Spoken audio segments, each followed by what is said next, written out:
When Janelle Kirby arrived at the house on East Delmar Street that Sunday morning, she didn't call the police. She cleaned. She emptied ashtrays, wiped counters, tidied up the kind of mess that two teenagers leave behind after a late night. Someone repaired a bent window blind. Someone washed coffee cups. Because nobody, not Janelle, not the friends who drifted in and out through the morning, not the family members who showed up later, could grasp that what they were standing inside was a crime scene. The TV in the bedroom was on, tuned to static. The front door was unlocked. 3 purses were lined up on the floor of Suzanne's bedroom, neatly as if placed there deliberately. 2 cars were parked outside that belonged to the women who lived there. The dog, a little Yorkshire Terrier named Cinnamon, was moving through the house like something was wrong with the air itself, agitated, unsettled, the way animals get when they understand something that people haven't caught up to yet. And Sherrill Levitt and her daughter Suzie and Suzie's best friend Stacy McCall, gone. No note, no call, no goodbye, no sign that they had chosen to leave, no sign that anyone had forced them. Just gone somewhere between 2:15 in the morning and whenever the first friend knocked on that door and found nobody home. And here is the thing that the cleaning, the tidying, the repaired window blind, the deleted answering machine message destroyed forever. The best window the world ever had to find out what happened in that house on the night of June 6th, 1992, was open for about 6 hours, and it was spent wiping down counters. 33 years later, Sherrill Levitt, Suzanne Streeter, and Stacy McCall have never been found. Not a trace, not a bone, not a single confirmed sighting. This is the story of everything that was lost and everything that was left behind. June 6, 1992, was one of those days that marks the edge of one life and the beginning of another. Suzie Streeter and Stacy McCall graduated from Kickapoo High School in Springfield, Missouri, at a ceremony held at Hammond Student Center on the Southwest Missouri State University campus. Sherrill Levitt was in the audience, watching her daughter walk across that stage, holding whatever it is a mother holds when she sees her kid become an adult in a single afternoon. They were close, Sherrill and Suzie, single mother, only daughter, the kind of relationship that becomes its own weather system. They shared a small house on East Delmar Street that Sherrill had saved to buy herself. She was proud of it. She was in the middle of decorating it, wallpapering, painting, fixing it up the way she liked. On the day of the graduation, she had turned down a dinner invitation from the Kirby family specifically because she wanted to go home and work on the furniture. That was her last known plan. Home. A normal evening, wallpaper and paint. Suzie and Stacy had bigger plans. The night of graduation had been arranged in layers. First, dinner with their families, then a party at the Kirby house, then another party and another, the kind of momentum that graduation nights build naturally. One more house, one more group of friends, one more night that felt like it should last forever, because the summer ahead still felt infinite. At some point during the evening, the original plan shifted. Suzie and Stacy had planned to stay overnight at a friend's house, but the house was full. Too many people, not enough space. So they made the easy decision. They'd go back to Suzie's place, back to East Delmar Street, back to the house where Sherrill was home, probably asleep, where 2 beds and a familiar roof waited. It was not a dramatic decision. It was not a warning sign.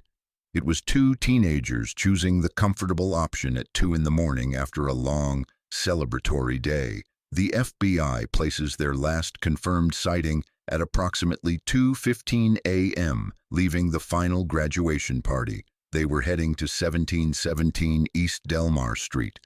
Based on the evidence found the next morning, their clothing, their purses, Stacy's bathing suit and car keys and makeup kit, arranged neatly in a pile, investigators believe they arrived. What happened after that is the question that has never been answered. Janelle Kirby arrived the next morning expecting to pick up Suzie and Stacy for a day at the water park. She knocked. No answer. The door was unlocked. She went inside. The television in the bedroom was on, tuned to static, the way TVs went when the channel stopped broadcasting in 1992. That flat gray hiss that fills a room with the particular emptiness of a signal that has ended. She walked through the house. Everything was there. The cars were outside, both of them, Suzie's and Stacy's. The purses were lined up on the floor of the bedroom with a tidiness that felt strange. Stacy's clothes from the night before were neatly folded. Her underwear was not there. The dog, Cinnamon, was in the house, moving through the rooms in that restless, anxious way, as if looking for something or someone or trying to communicate something it had no language for. And on the front porch, one detail that would become significant later, the globe of the porch light was broken, shattered on the ground. It was the kind of detail that, in the morning light, looked like it could have been an accident, a clumsy moment. It was also the kind of detail that, if the light had been working, would have made a late-night arrival at the front door very visible to anyone watching from the street. Janelle called out, "Nothing." She assumed they had already left for the water park. She and her boyfriend decided they'd missed them and left. And then the phone rang. She answered. A male voice. She didn't know him. He didn't identify himself. What he said was obscene, sexual, aggressive, the kind of call you hang up immediately and assume is a wrong number or a graduation prank. She hung up. The phone rang again. Same voice, same content. She hung up again, and then she and her boyfriend left, still assuming the women had simply headed to the water park early. The house sat quiet. The TV hissed static in the empty bedroom. Cinnamon paced. By the time Janice McCall, Stacy's mother, arrived at the house that evening, a full day had passed since anyone had last confirmed seeing the three women. Janice had been trying to reach Stacy by phone all day. No answer. Finally, as the sun began to set on June 7th, she drove to East Delmar Street herself. She found the same thing Janelle had found that morning. An unlocked door, a quiet house. Everything in its place except the people who were supposed to be there. But by now, others had come and gone throughout the day. Friends, acquaintances, people who had heard that nobody could reach Suzie or Stacy and had stopped by. And in their worry, in the collective inability of everyone who entered that house to accept that something was truly wrong, they had done what people do in someone else's home when they're waiting and anxious and need something to do with their hands. They cleaned. Sherrill's friend, Deborah Schwartz, would later describe it plainly. A dozen people moving through the house, emptying ashtrays, cleaning coffee cups, straightening things, repairing that bent window blind. Nobody, she said, could grasp that this was anything but a misunderstanding, that the women would walk back through that door any minute and find their friends waiting. You have a dozen people in a house emptying ashtrays, cleaning coffee cups, but nobody could grasp that this was anything but a misunderstanding, Schwartz said. And then the answering machine. At some point, while people were gathered in the house waiting, the phone rang again. Nobody was ready to answer, so they let it go to the machine. And when the message played back, it was that same male voice, the same obscene content, and someone, assuming it was a prank call, a leftover graduation night annoyance, hit delete. The message was gone. Janice McCall later said she answered 2 calls herself, that the content was lewd sexual material, that it unsettled her, that everyone in the room assumed it was some idiot making prank calls on graduation weekend. Nobody thought to ask, why is this same unknown man calling this specific house on this specific day with this specific content? Police were finally called that evening. By the time they arrived, the scene had been lived in for an entire day, cleaned, touched, altered in ways that could never be fully cataloged or reversed. Whatever the house had been trying to tell them, it had been in the most human and heartbreaking way possible. Silenced. If you're watching this and you haven't subscribed, please do it right now. The button is right below this video. Cases like the Springfield Three are why this channel exists. 33 years without an eye. Answer. Subscribe and stay with us as we go deeper. Now back to East Delmar Street. When police finally processed what remained of the scene, they were working with a house that had been contaminated in ways they could not fully undo. But what they had still told a story, or the beginning of one. No signs of a struggle inside the home, no blood, no overturned furniture, no broken locks or smashed windows. The front door had been unlocked, not forced. Whatever happened, the entry point appeared to have been welcomed, or at least not resisted in the ways that leave obvious physical evidence. The broken porch light globe outside was notable. It's a small thing, but a working porch light on a dark residential street at 2 in the morning makes a visitor visible. A broken one doesn't. Stacy's clothing from the previous night was neatly folded. Her underwear was missing. That detail has never been fully explained. The 3 purses lined up in Suzie's bedroom, all identification, all money, all the things a woman carries when she intends to go somewhere. Left behind. Both cars outside. Neither driven. The dog agitated throughout, and the FBI's official window between approximately 2:15 a.m. when Suzie and Stacy were last seen leaving the final graduation party, and approximately 7:30 a.m. when Janelle Kirby first arrived and found nobody home. 5 hours, give or take. In that window, in the dark of a Missouri summer night on a quiet residential street, 3 women left or were taken from that house without being seen by a single confirmed witness. No screaming was reported, no commotion, no cars speeding away, no sounds of a fight, nothing from the neighbors on a street where houses are close and windows were open in June. 3 people, gone, in silence. The FBI officially lists the Springfield Three as missing persons from Springfield, Missouri, June 7, 1992. They still accept tips to this day. In 33 years, they have not made a single arrest in connection with the case. In the decades since 1992, the theories around the Springfield Three have multiplied the way theories do in cases with no resolution, endlessly, sometimes desperately, occasionally with the ring of something that might actually be true. The most frequently cited theories fall into a few broad categories: that someone who knew the house, knew Suzie, knew the neighborhood, knew the routine, came to the door that night and was let in; that the broken porch light was deliberate, not accidental; that whoever called with the obscene messages that day was not a random prank caller, but someone with a specific reason to call that specific number; that the answering machine message, the one that was deleted, was not obscene at all or was something else entirely layered beneath the obscenity. None of these are confirmed. They are the frameworks people build when there are no answers. And then there is Robert Craig Cox. In 1997, 5 years after the women disappeared, Cox, a convicted kidnapper and robber serving time in Texas, made a statement that sent shockwaves through the case and has never been adequately explained. He said he knew the women were dead. He said their bodies would never be recovered. He has never said how he knows. He has never provided a location. He has made varying statements over the years that have kept him in the conversation without ever fully placing him at the scene. Springfield police have said he remains a person of interest.